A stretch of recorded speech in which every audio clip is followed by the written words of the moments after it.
So we will go ahead and get started here. Um, so kind of same deal as Tuesday.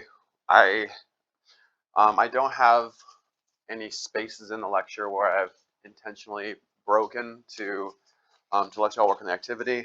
Figure we'll just power through, and then whatever time is at the end, you can work on your activity. Um, so the way this is formatted is we are going to first review the process of fatty acid oxidation, review the process of thinking about how we produce energy from fatty acids, whether that's dietary or stored fat. And then we're going to look at ketone bodies. I feel like especially now with the prevalence of people being interested in ketosis and like these diets that are all about getting you into ketosis. I think just at least like taking a few minutes to think about the metabolism of ketone bodies is relevant and interesting. And then we'll finish up with talking about the synthesis of fatty acids, which honestly is incredibly similar to the oxidation, right? We talked about yesterday how these two pathways are mirror images of each other. And we're talking about the fatty acid oxidation. The idea is first we take our fatty acid and we activate it by linking it up with a carrier molecule. So for fatty acid degradation, that carrier molecule is coenzyme A. So we first have to take our fatty acid and link it up through a thioester linkage with coenzyme A. We then move it into the mitochondria, into the matrix, where we go through our 3 steps of, I guess really it's our 4 steps of beta oxidation. It's called beta oxidation because we are consistently oxidizing the beta carbon, right? The third carbon number 3 when we think about the fatty acid chain starting with the carboxylic acid. The first step is oxidizing carbon 2, so we end up making a double bond between C2 and C3. We then hydrate that, so we add water across that double bond, making a beta hydroxy, and then we oxidize that again, making a beta ketone. This ketone, that carbonyl, now is the source of, it's basically the electrophile for nucleophilic attack by another coenzyme A. So coenzyme A comes in, it attacks at this position at our beta ketone, and it cleaves the bond between carbon 2 and carbon 3, creating a new acyl CoA that's 2 carbons shorter and generating an acetyl CoA. That acetyl CoA can then feed into the TCA cycle, right? In this process, the first oxidation step produces an FADH2. The second oxidation step produces an NADH, okay? The reverse of this is the synthesis. In synthesis, we first take our acetyl CoA, which has been anchored to a protein called the acyl carrier protein, right, which is functionally the same as coenzyme A. It just gives it a little bit different handle. One of our acetyl CoAs we activate by putting a carbon dioxide onto it, making a malonyl acyl carrier protein. The other one stays as acetyl CoA, and this is basically our growing carbon chain. We then reverse the process. Instead of cleavage being last, we have condensation first. In the oxidation, during cleavage, we break a bond. In synthesis, we create that same bond. We create the beta ketone now attached to our acyl carrier protein. We reduce it, making a beta hydroxy. We dehydrate it instead of hydrate it, making our enoyl CoA, or our enoyl acyl carrier protein, right? So the double bond between carbon 2 and carbon 3. And then we reduce that double bond to create a fully saturated fatty acid linked up with our carrier, acyl carrier protein. So they genuinely are mirror images. So if you understand one direction, the other direction is the same, okay? The big differences here are, number one, I think on this, on a little bit later slide, I go through that, so we'll talk about that here shortly. There's a few main differences that you should be aware of. So as a review, in terms of using fats for energy, there are 2 sources of fats that we have to be concerned about. One is dietary fats, right? These are fats that we get as we eat. And then the other is mobilizing fat stored in adipose tissue, okay? Ultimately, both of them yield fatty acids and glycerol that our body then has to deal with. If we're talking about dietary fatty acids, remember the very first thing is that there are bile acids secreted by the gallbladder that will take this fat particle, this fat globule, and kind of just loosen it up a little bit. So these lipases, these enzymes that hydrolyze the ester linkage between glycerol and the fatty acid, can fit in there and actually have access to those esters to take our triacylglycerol and break it down into two fatty acids and a monoacylglycerol. So a glycerol backbone still with one fatty acid attached to it. The fatty acids and the monoacylglycerol are then transported across the intestinal lumen cell, right? So the intestinal and endothelial cell. They're reformed into triacylglycerols, which then with a bunch of other proteins and lipids get packaged as these molecules called chylomicrons. These are really big fat and protein particles that then enter the lymph system and are carried to wherever they need to go to. Okay, I mentioned on Tuesday that functionally and effectively they're really similar to our HDLs and our LDLs. These are proteins that carry fats and cholesterol through our blood. The chylomicrons carry fat and cholesterol through our lymph system. That's the big difference. The chylomicrons are also much larger than the HDLs and LDLs.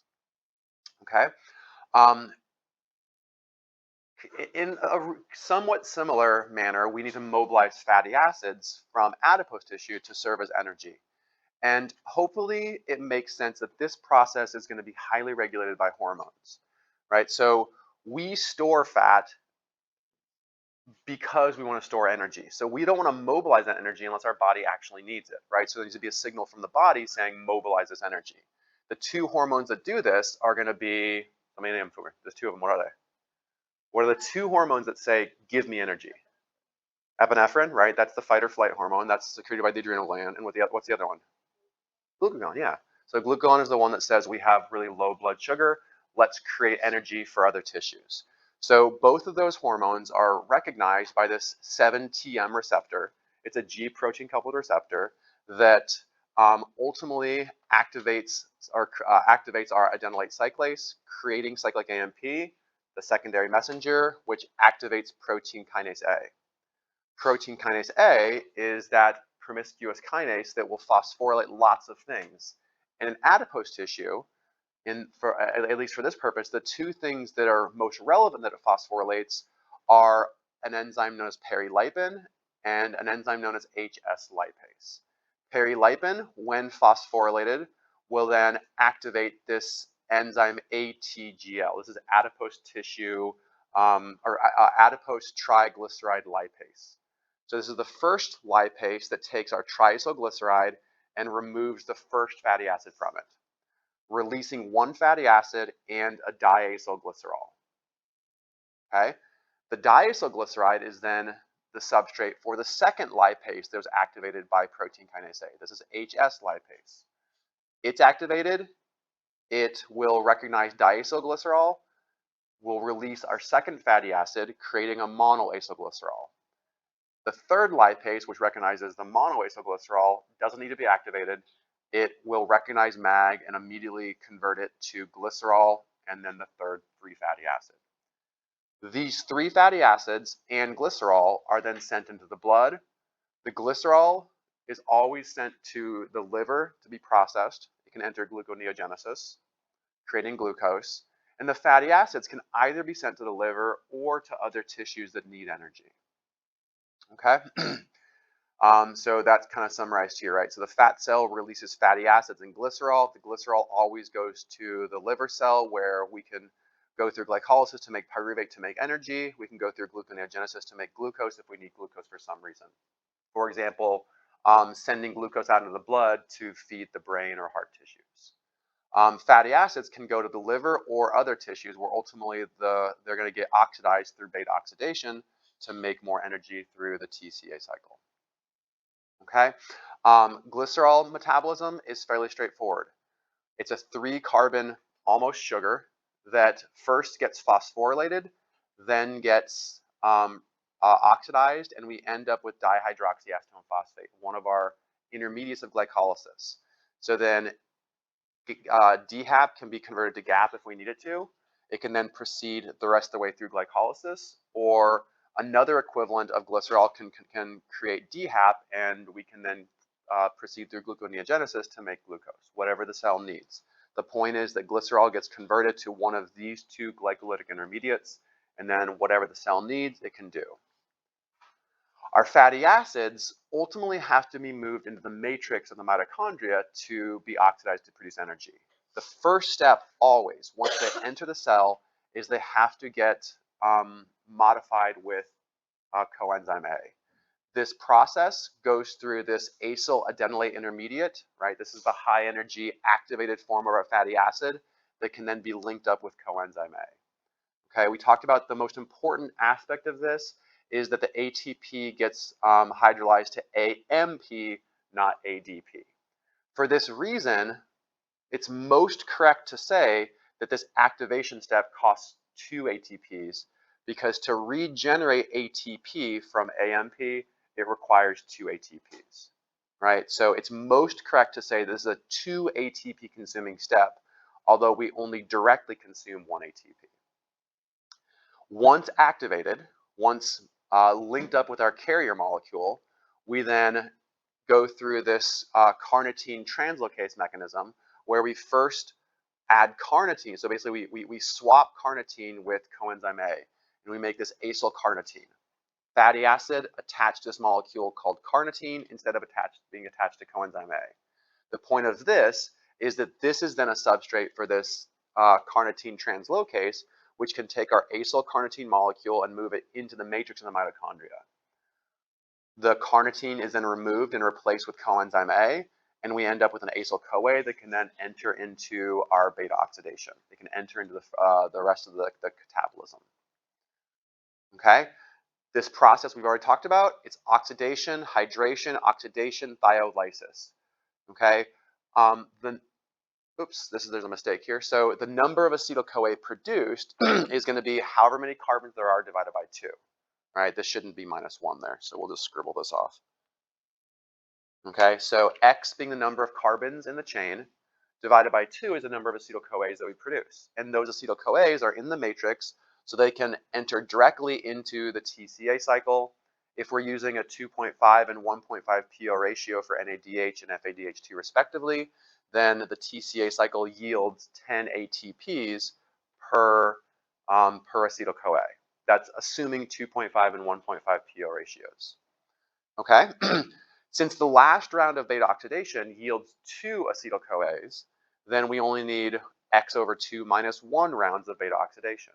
Right? So if it's a 20 carbon fatty acid, we produce 10 acetyl-CoAs, and we go through 9 rounds of beta oxidation. Each round of beta oxidation produces 1 FADH2 and 1 NADH. Again, using the 2.5 and 1.5 ratios, that means each round of beta oxidation yields 4 ATPs. Okay, so it should be fairly straightforward to do the math to figure out how many ATPs we can produce when we fully oxidize a fatty acid. And don't forget to add in the ATP that's consumed when we activate our fatty acid and link it up with coenzyme A. Okay? We then quickly went through the idea of taking care of unsaturated fatty acids. When it's a monounsaturated fatty acid, it's fairly straightforward, and there's really no energy needed to process it. So the fatty acid gets processed through beta oxidation like normal until you reach a point where you have a double bond present on carbon 3. And it'll always be between carbon 3 and carbon 4 for the first one. This cis delta 3 enoyl-CoA is not a substrate for the hydratase. So we have to isomerize it, and there's this enzyme cis delta 3 enoyl-CoA isomerase, which it takes a double bond between carbon 3 and carbon 4 and moves it to carbon 2 and carbon 3. So that's all it does. It takes this double bond and moves it. No energy needed. However, this molecule now, trans delta 2 enoyl-CoA, is a substrate for the hydratase, which means we missed the first oxidation step, which means we miss out on 1 FADH2 when we have this double bond, which means we miss out on 1.5 ATPs. Okay, so that's something you have to keep in mind as you kind of work through and predict ATP yields. So when we're dealing with mono unsaturated fatty acid, it really boils down to just losing out on 1.5 ATPs because we lose out on one FADH producing step. When we have a polyunsaturated fatty acid, it's a little more complicated. So starting with linoleic acid, which has 2 double bonds. Okay, remember biological fatty acids always have these double bonds separated by a single saturated carbon, always. Okay, so we go through our rounds of beta oxidation. We end up with this cis delta 3 enoyl CoA, so the double bond between carbon 3 and carbon 4.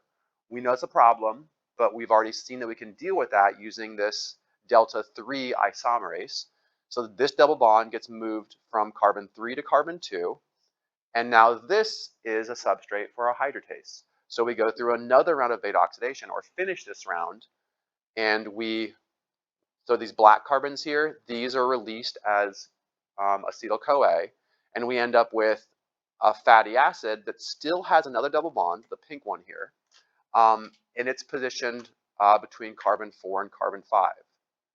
The first step in beta oxidation creates the double bond between carbon 2 and carbon 3, right, producing an FADH2, but now we run into a problem. We have a 2,4-dienoyl-CoA. So carbons 2, 3, 4, and 5 are all oxidized. They all have double bonds, and this is a problem. The way the cell deals with this is by reducing one of these double bonds. Okay, and when it does, it consumes an NADPH, which, if you remember your pentose phosphate pathway activity, this NADPH is worth 2.75 ATPs. Okay, so it's worth a little bit more than NADH. And what we end up with is a double bond between carbon 3 and carbon 4. This has to get isomerized so that we have the substrate for our hydratase. So when we have multiple double bonds, there are multiple steps you have to consider. The first double bond, we miss out on an FADH2. The second double bond, we actually get that FADH2, but we consume an NADPH, and then we have to and then we like proceed through like normal, really. So there's 2 other enzymes. The important thing to recognize is that we consume an equivalent of NADPH, which is effectively consuming 2.75 ATPs.